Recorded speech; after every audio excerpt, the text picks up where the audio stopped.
మీకందరికీ షాలోమ్. పరిశుద్ధ గ్రంథములో ఉన్న అబీగయీలు గురించి మనము ధ్యానిస్తూ ఉన్నాము. ఆమె గురించి మొదటి సమూయేలు గ్రంథము 25వ అధ్యాయములో ప్రస్తావించబడుతుంది. ఆమె గురించి 8 ప్రాముఖ్యమైన విషయాలు అని ముందుగా మీకు తెలియచేశాను. ఆ 8 ప్రాముఖ్యమైన విషయాలలో మొదటి ప్రాముఖ్యమైన అంశము మీకు తెలియచేశాను. అది ఏమిటంటే సుబుద్ధి గల భార్య అబీగయీలు అని. ఇప్పుడు రెండవ ప్రాముఖ్యమైన అంశం ఏమిటంటే మొదటి సమూయేలు గ్రంథము 25:18 నుంచి 20 వచనములో వ్రాయబడినట్లు ఆమె సమయస్ఫూర్తి గల స్త్రీ అబీగయీలు. సమయస్ఫూర్తి గల స్త్రీ అబీగయీలు.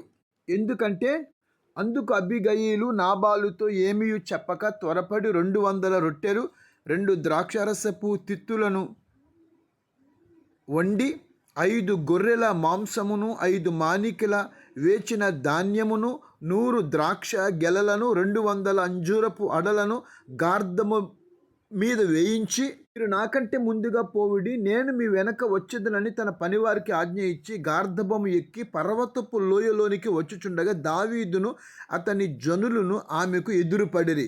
ఆమె వారిని కలుసుకొనెను. తన భర్తకు మేలును తన కుటుంబానికి శాంతిని అబీగయీలు కోరుకుంటుంది. అందువల్ల సమయోచితంగా ప్రవర్తించింది.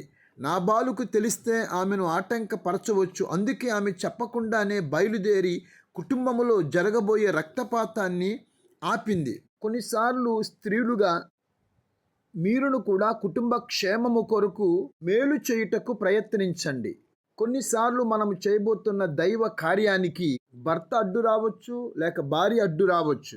అలాగున్న అడ్డు వస్తున్న సమయంలో కొన్నిసార్లు వారికి తెలవకుండా దేవుని ఆశీర్వాదం కొరకు నీవు చేయవలసిన కార్యాలు మీరు చేసుకొని వెళ్ళిపోవాలి. ఉదాహరణకు అబ్రహామును దేవుడు తన కుమారుడైన ఇస్సాకును బలి ఇమ్మన్నాడు. ఆ మాటకు లోబడిన అబ్రహాము తెల్లవారుజామున గార్ధబమును ఏర్పాటు చేసుకొని, పనివారిని ఏర్పాటు చేసుకొని, కొడుకును తీసుకొని దహన బలి ఇవ్వటానికి, దేవుని యొక్క మాట నెరవేర్చడానికి బయలుదేరుతున్నాడు. ఒకవేళ భార్య అడగవచ్చు, ఎక్కడికి ఇంత ఉదయాన్న ప్రయాణం చేస్తున్నారు అని. అప్పుడు ఆ సమయంలో దేవునికి దహన బలి ఇవ్వటానికి వెళ్తున్నాము అని చెప్పాడే కానీ కొడుకును దహన బలి ఇస్తున్నాను అని చెప్పలేదు. ఎందుచేతనంటారు? దేవుని కార్యానికి భార్య అడ్డు వస్తుందని ఈవెన్ ఆమెకు కూడా చెప్పకుండా బయలుదేరి వెళ్ళిపోయాడు. సమయస్ఫూర్తితో జీవించండి, దేవుని కార్యాలను చూడండి. ఆమెన్.